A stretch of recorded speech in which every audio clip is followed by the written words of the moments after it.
Bee hive के इलाके से वापस जाने का डिसाइड करते हुए वीर अभी मुड़ा ही था कि वो खुद को बीज की आर्मी से घिरा हुआ देखता है, जिसे खुद बी किंग लीड कर रही थी, और ये देखकर वीर का मूड खराब हो जाता है। नालायक हो, वो बग जो वास्तव में तुम्हें अपना गुलाम बनाने पर मजबूर कर रहा था और तुमसे तुम्हारी मेहनत के इकट्ठा किए हुए बी क्रिस्टल्स को छीन रहा था, उसे रोकने के लिए तुमसे कुछ हुआ नहीं, और तुम्हें लगता है कि जिस आदमी ने उस बटरफ्लाई को जान से मारा है वो कहीं से भी उस बटरफ्लाई से कमजोर होगा, और तुम लोग बाहर आकर मुझे परेशान करना चाहते हो? हाँ, सच में क्या यही करना चाहते हो तुम? खुद को उन बीज से घिरा हुआ देखकर वीर मन ही मन सोचता है। अभी वीर ये सब सोचते हुए होली एंजल को उन बीज के साथ बैटल करने के लिए कमांड करने की तैयारी कर ही रहा था कि तभी वो देखता है कि बी किंग ने अपने हाथ में कुछ गोल्ड शाइनी क्रिस्टल्स पकड़े हुए हैं। उसके बाद बी किंग उन बी क्रिस्टल्स को वीर के सामने रख देती है और फिर बहुत ज्यादा एक्साइटेड होते हुए उसके चक्कर लगाना शुरू कर देती है। वीर को भले ही बीज की भाषा बोलनी ना आती हो, लेकिन वो इतना तो गेस कर ही सकता था कि वीर ने अनजाने में ही सही पर उन्हें प्रोटेक्शन की एक सर्विस प्रोवाइड की है। वो बी किंग उसके बदले में उसे रीपे करना चाहती है। Smart move.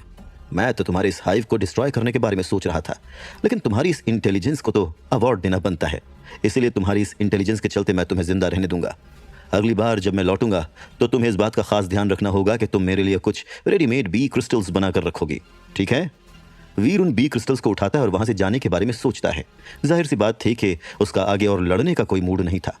After all, first generation के सुपर एलियंस को जान से मारना कहीं से भी बेनिफिशियल नहीं था, और वैसे भी सुपर एलियन से एक डेविल सोल हासिल करने के चांसेस बहुत ही ज्यादा कम होते हैं। पर अब क्योंकि वीर को इतना कमाल का अवार्ड मिला था, इसीलिए उसने सोच लिया था कि बेहतर यही होगा कि वो उन बीज को और ज्यादा प्रोवोक ना करे। वैसे भी वो सब के सब तादाद में बहुत ज्यादा थे और उस बी किंग को जान से मारना काफी ज्यादा चैलेंजिंग साबित हो सकता है। इतना सब सोचकर अपने हाथ में उन बी क्रिस्टल्स को लिए हुए वीर वहां से जाने लगता है। अपने सफर के दौरान वीर ने इस बात का खास ध्यान रखा था कि वो उस बटरफ्लाई के लाइफ जीन एसेंस को एब्जॉर्ब कर ले। हालांकि ये बात और थी कि इस बार ऐसा कुछ करने में वीर को थोड़ी मुश्किल हो रही थी। उसकी वजह यह थी कि सिल्वर बटरफ्लाई के एनर्जी फ्लो को सिमुलेट करने के बावजूद वो उसे सक्सेसफुली एब्जॉर्ब नहीं कर पा रहा था। हालांकि सिल्क वर्म के एनर्जी फ्लो को सिमुलेट करने के लिए स्विच करने के बाद वीर कुछ तरह के एब्जॉर्प्शन प्रोग्रेस को करने में कामयाब हो गया था। अजीब बात यह थी कि वीर उस लाइफ जीन एसेंस को बस केवल आधा ही एब्जॉर्ब कर पाया था, लेकिन फिर वीर एक बार फिर से उस बटरफ्लाई के एनर्जी फ्लो को सिमुलेट करता है ताकि वो बाकी के लाइफ जीन एसेंसेस को एब्जॉर्ब कर सके, और उसके बाद ये काम कर जाता है। उस सिल्वर विंग बटरफ्लाई के लाइफ जीन एसेंस को पूरी तरह से एब्जॉर्ब करने के बाद वीर को कुल मिलाकर 9 सुपर जीन पॉइंट्स हासिल हुए थे, जिसके बाद वीर की खुशी का ठिकाना नहीं रह जाता है। आफ्टर ऑल, एक सिंगल लाइफ जीन एसेंस में से इतने सारे लाइफ जीन एसेंसेस हासिल होना बहुत ही ज्यादा रेयर था। वो सिल्वर विंग बटरफ्लाई वाकई में बहुत ज्यादा इंटरेस्टिंग थी। पता नहीं उसके अंदर वो जो 2 अलग अलग एनर्जी फ्लोज थे उनका असली पर्पस क्या था, लेकिन इस समय वीर के पास इस रिसर्च को कमिट करने के लिए कोई जगह नहीं थी और न ही वो इस चीज़ में बहुत ज़्यादा समय बर्बाद करना चाहता था। और यही वजह थी कि वीर आगे बढ़ता रहता है ताकि वो फ्लावर्स के उस समुद्र से बाहर निकल सके। अपनी इस रिटर्न ट्रिप के दौरान वीर की मुलाकात दोबारा फतेह आलूवालिया से नहीं हुई थी। हालांकि वीर इस बात के लिए श्योर तो नहीं था कि फतेह आलूवालिया कहाँ गया होगा, लेकिन ऑनेस्टली वो इंसान उसे काफ़ी पसंद था। शेल्टर वापस लौट कर अभी वीर सोच ही रहा था कि वो इस बटरफ्लाई की बॉडी के साथ क्या कर सकता है कि तभी युवराज सहगल खुशी खुशी उसे अप्रोच करता है। तुम यहाँ पर हो और मैं न जाने तुम्हें कहाँ कहाँ ढूंढ रहा हूँ। खैर, मैं तुम्हारे लिए ये लेकर आया हूँ। युवराज सहगल वीर को एक रेक्टेंगुलर बॉक्स देते हुए उससे कहता है। देखने में वो बॉक्स बस एक ऑर्डिनरी प्लैटिनम बॉक्स के जैसा ही लग रहा था, लेकिन जैसे ही वीर उसे ओपन करता है वो काफी ज्यादा शॉक्ड हो जाता है। Jade steel raw stone? Veer अपना सर युवराज की तरफ पलटते हुए कहता है। हालांकि ये बात और थी कि उस स्टोन के बड़े साइज की वजह से वीर इस बात के लिए पूरी तरह से श्योर नहीं था कि क्या वो वाकई में जेड स्टील रॉ स्टोन ही है या फिर कुछ और। आफ्टर ऑल, 1 फुट लंबे रॉ स्टोन को ही देखना बहुत ही ज्यादा रेयर होता है, एक ऐसा स्टोन जिससे वो और भी ज्यादा बोल्ट्स प्रोड्यूस कर सकता था। लेकिन बॉक्स में मौजूद ये Z steel raw stone 2 feet लंबा और 3 उंगलियों के बराबर चौड़ा था। हालांकि उसका शेप पूरी तरह से स्ट्रेट नहीं था, लेकिन फिर भी वो एक कटार या चाकू या फिर यहां तक कि एक छोटी तलवार तक प्रोड्यूस करने के लिए काफी था। इस तरह का एक जेड स्टील रॉ स्टोन वीर को हासिल होने वाला सबसे बेस्ट गिफ्ट था। यहां तक कि खन्ना फैमिली से उसे जो जेड स्टील बोल्ट्स हासिल हुए थे, बिना किसी शक के ये उससे भी कहीं ज्यादा कमाल का था। तुम्हारी नजर बहुत ही ज्यादा पारखी है। बहुत ही कम लोग इस तरह की कोई चीज पहचान पाते हैं। इनफैक्ट मैंने तो इसके बारे में एक्सप्लेन करने के लिए स्पीच और न जाने क्या क्या तैयार करके रखा हुआ था। मुझे तो इस बात का अंदाजा भी नहीं था कि तुम्हें ऑलरेडी इसके बारे में सब कुछ पता है। युवराज सहगल हंसते हुए वीर से कहता है। खैर, इसे रख लो। जो सर्विसेज तुमने मुझे प्रोवाइड की हैं और जो 2 डेविल सोल्स तुमने मुझे दी हैं, इसे उसका पेमेंट समझो, लेकिन किसी को भी बताना नहीं कि तुम्हें ये चीज़ मुझसे एक गिफ्ट के तौर पर मिली है।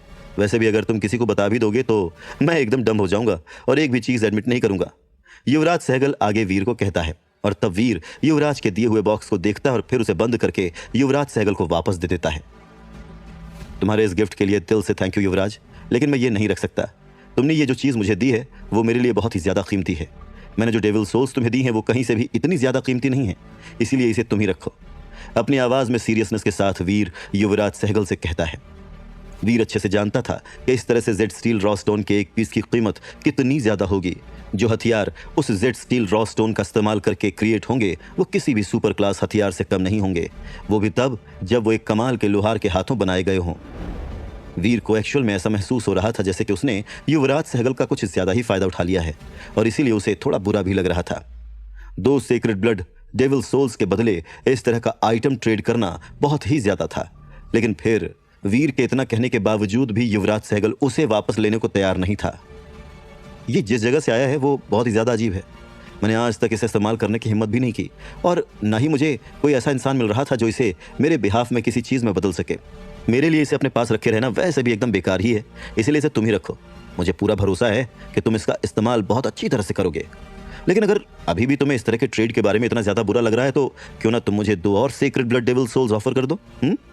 अपने चेहरे पर स्माइल के साथ युवराज सहगल वीर से कहता है। क्या मतलब है तुम्हारा? क्या अजीब है? इसके साथ किसी तरह की प्रॉब्लम है क्या? वीर उस बॉक्स को फिर और आगे पुश नहीं करता और युवराज सहगल से पूछता है। वेल, मैं तुमसे झूठ नहीं बोलूंगा, इसकी खुदाई मैंने खुद की है। अब इससे ज़्यादा तुम मुझसे कुछ नहीं पूछ सकते। तुम बस किसी ऐसे इंसान को ढूंढो जो इसे किसी ऐसी चीज़ में बदल सके जिसे तुम इस्तेमाल कर सको। बाकी इसका ओरिजिन क्या है उसे तुम सीक्रेट ही रखना और किसी को भी इसके साथ मेरे इन्वॉल्वमेंट के बारे में कुछ भी मत बताना, समझ गए?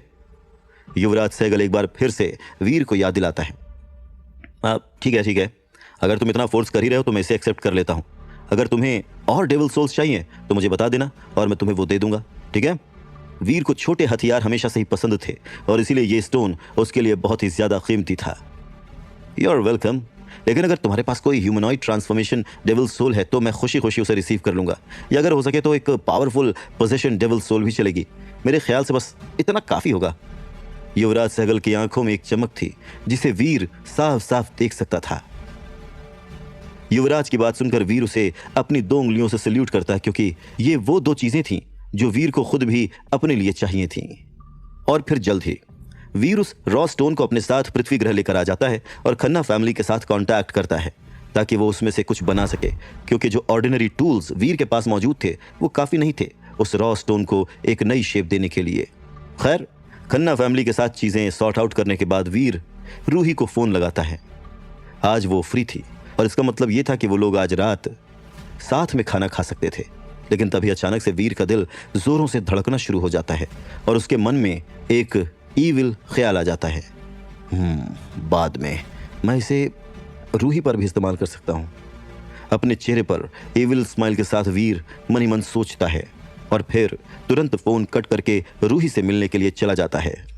आज रात रूही के साथ डिनर करने के बाद वीर उसे अपने साथ सोफे पर लेकर आता है और रूही को वीर की आंखों में एक्साइटमेंट साफ साफ नजर आ रही थी। बेबी, तुम्हें पता है मुझे अभी अभी एक सुपर पावर हासिल हुई है जो बहुत ही ज्यादा कमाल की है। अपनी आवाज में एक्साइटमेंट के साथ वीर रूही से कहता है। Super power? कैसी सुपर पावर? वीर को क्यूरियोसिटी के साथ देखते हुए रूही उससे पूछती है। इन दिनों इंसानों के लिए सुपर पावर्स हासिल करना बहुत ज्यादा कॉमन बात हो गई थी, लेकिन एक ऐसी सुपर पावर जो वीर को इतना ज्यादा एक्साइटेड कर दे, इससे रूही अंदाजा भी नहीं लगा सकती थी कि वो कितनी बड़ी पावर हो सकती है, और इसीलिए वो भी उस सुपर पावर के बारे में जानने के लिए बहुत ज्यादा क्यूरियस थी। मैग्नेटिज्म। मिस्टिकली एक्ट करता हुआ वीर आगे की तरफ झुककर धीरे से रूही के कान में कहता है और वीर की बात सुनकर रूही बहुत ही ज्यादा सरप्राइज्ड हो जाती है। ये तुम कैसे करते हो? क्या वाकई में इवॉल्वर्स ऐसा कुछ कर सकते हैं? वीर की बात सुनकर रूही उससे पूछती है।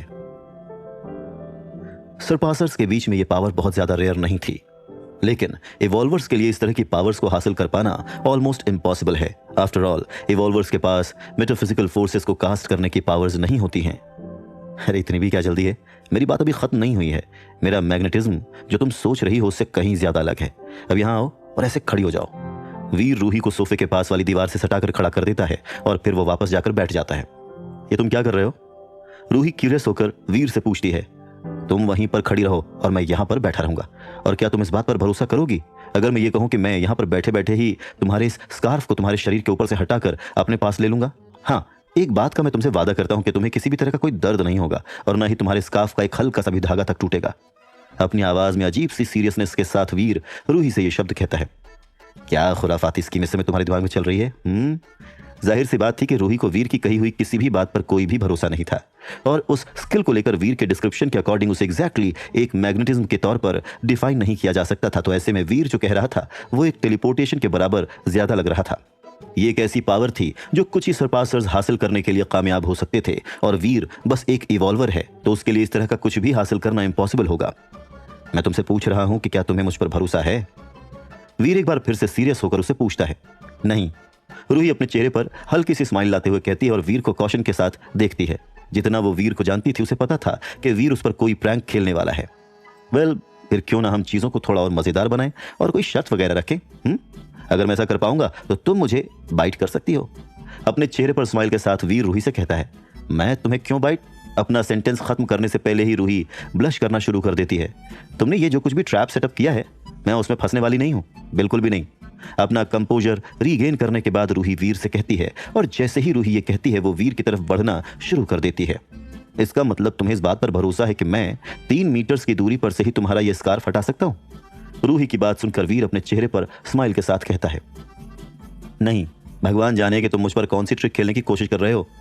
रूही एक बेवकूफ लड़की नहीं थी और इसीलिए उसे इस बात पर भरोसा नहीं था कि इस तरह की कोई और चीज देखना भी पॉसिबल है। वेल, अगर तुम्हें मेरी बात पर भरोसा नहीं तो मेरे साथ शर्त लगा लो। क्या तुम्हें अपने खुद के जजमेंट पर कॉन्फिडेंस नहीं रहा? अपने चेहरे पर इविल स्माइल के साथ वीर रूही से कहता है और फिर कुछ पलों का पॉज लेता है। अगर तुम खुद पर ही कॉन्फिडेंस नहीं दिखाओगी तो तुम खुद को कैप्टन कैसे बुलाओगी, बोलो? अपने चेहरे पर स्मर्क के साथ वीर आगे कहना जारी रखता है। रूही जानती थी कि वीर बस उसे प्रोवोक कर रहा है ताकि उसने जो कुछ भी प्लान किया हुआ था वो उसके हिसाब से चल सके, लेकिन वो ऐसी नजर आ रही थी कि उसे वाकई में वीर के इस प्रैंक में कोई हिस्सा नहीं लेना है। तुम श्योर हो कि तुम करीब नहीं आओगे? अपने होठों को अपने दांतों के बीच दबाते हुए रूही वीर से पूछती है। अगर मैं इस सोफे से 1 इंच भी हिला तो मैं हार जाऊंगा। रूही का सवाल सुनकर वीर तुरंत ही जवाब देता है। और तुम मेरे कपड़े भी नहीं फाड़ोगे, है ना? रूही अपनी बॉडी की तरफ देखती है। उसने इस समय मिलिट्री यूनिफॉर्म पहनी हुई थी, सफेद पैंट, सफेद टॉप और सफेद बूट्स। उसके सफेद टॉप पर ही उसका स्कार्फ पिंड था, तो ऐसे में उसे वीर का बस उसका स्कार्फ निकालना पूरी तरह से इम्पॉसिबल लग रहा था। मैं बस इस बात का ही वादा नहीं करता हूं कि मैं तुम्हारे कपड़े बर्बाद नहीं करूंगा, बल्कि अगर मैं तुम्हारे सिर का एक बाल भी खराब कर दूं तो भी मैं हार जाऊंगा। अपनी आवाज में कॉन्फिडेंस के साथ वीर रूही से कहता है। और तुम अपने किसी भी तरह के टूल्स का भी इस्तेमाल नहीं करोगे, है ना? रूही को अभी भी इस बात पर भरोसा था कि वीर कुछ तो अनएथिकल करने के बारे में सोच रहा है। ओह डार्लिंग, बिलीव मी, मैं यहीं पर बैठा रहूंगा और यहां से 1 इंच भी नहीं हिलूंगा और मैं बस अपने हाथ का इस्तेमाल करके तुम्हारा ये स्कार्फ हटा दूंगा और तुम वहीं मुझसे 3 मीटर्स की दूरी पर ही खड़ी रहोगी। अगर मैं सक्सेसफुल हो जाता हूं और तुम्हें लगता है कि मैंने कुछ बुरा किया तो तुम इस बेट को कैंसिल कर सकती हो। मंजूर है? अपने दोनों खाली हाथों को हवा में उठाते हुए वीर रूही से कहता है। ठीक है, वहीं पर बैठे रहो और मैं भी देखती हूं कि तुम कैसे मेरा स्कार्फ पकड़ते हो। रूही को इस बात पर रत्ती भर भी भरोसा नहीं था कि वीर के पास इस तरह का कुछ करने की काबिलियत है। इसे देखो, मेरी रहेजा फैमिली की secret skill, ultra close red. ये बात जोर से कहता हुआ वीर बहुत ही ज्यादा सीरियस नजर आ रहा था और जब वो ये बात तेजी से कहता है वो अपने खाली और लालची हाथों को हवा में उठा देता है। रूही बिना अपनी पलक झपकाए वीर के हाथों को देखती रहती है। अगर वो किसी भी तरह की छोटी मोटी ट्रिक भी अपनाता है तब वो उसे एक्सपोज करने के लिए तैयार रहेगी, लेकिन जैसे ही वीर की नजर मूव होती है वो उसकी आंखों में देखती है। अल्ट्रा क्लोज रेड, वीर जोरों से चिल्लाता है और अपने हाथों को इस तरह से घुमाता है जैसे कि वो प्रिटेंड कर रहा हो कि वो वाकई में उन्हें पकड़ने की कोशिश कर रहा हो। और जैसे ही रूही वीर की आंखों में देखती है उसकी खुद की आंखें खाली और कंफ्यूज्ड नजर आना शुरू हो जाती हैं। अपनी आंखें खोले वो वहीं पर ही खड़ी रहती है। अपना स्कार्फ निकाल कर मुझे दो। अपने सोफे पर बैठकर वीर रूही को हंसते हुए ऑर्डर करता है। रूही वीर का ऑर्डर मानते हुए अपने टॉप में से पिन निकालना शुरू कर देती है। उसके बाद वीर देखता है कि वो धीरे धीरे अपना स्कार्फ अपने टॉप से निकाल रही है। रूही को धीरे धीरे अपना स्कार्फ निकालते हुए देखकर वीर चाहकर भी गल्प किए बगैर रह नहीं पाता है। आज रात के हैप्पी आवर्स के पहले वीर को अपने ख्यालों को उस लस्टफुल रास्ते पर जाने देने से खुद को रोकना पड़ा था। इधर रूही अपना स्कार्फ निकालती है और उसे वीर के लालची और खाली हाथों में दे देती है और जब वो वीर के करीब आती है तब वीर चाहकर भी उसकी कमर को स्क्वीज किए बगैर रह नहीं पाता है। उसके बाद वो रूही को वापस जाकर खड़े रहने के लिए कहता है। रूही वीर का ऑर्डर सुनकर एक बार में ही उसे मान लेती है और दीवार के पास वापस लौटकर रूही वैसे ही खड़ी हो जाती है जैसे वो अभी तक खड़ी हुई थी। आई होप गाइज आपको ये वीडियो पसंद आई होगी। तो आज का सवाल है कि वीर अगला एक्सपेरिमेंट डेविल आई स्पाइडर डेविल सोल का किसके ऊपर करने वाला है। तो अपना जवाब कमेंट सेक्शन में ज़रूर दीजिएगा। आपको ये वीडियो पसंद आई है तो इस वीडियो को करिए लाइक और अपने चैनल को कर दीजिए सब्सक्राइब। और नीचे डिस्क्रिप्शन में टेलीग्राम चैनल की लिंक है तो उसको भी कर लेना ज्वाइन, याद से कर लेना। तो गाइज मिलते हैं अगली वीडियो में, बाय बाय। रुको कहाँ जा रहे हो? मेरे जो भाई लोग हैं जिनको पैसे कमाने हैं तो वो मेरी पिछली वाली वीडियो देख सकते हैं ना। मैंने पिछली वाली वीडियो इन कैश ऐप के बारे में बताया है, वो इन कैश ऐप आप यूज़ करके पैसे कमा सकते हो। एक बार चेकआउट ज़रूर कर लेना। वीडियो की लिंक डिस्क्रिप्शन में मिल जाएगी या फिर आप मेरी पिछली वीडियो को देख सकते हो, स्क्रीन पे शो हो रही होगी।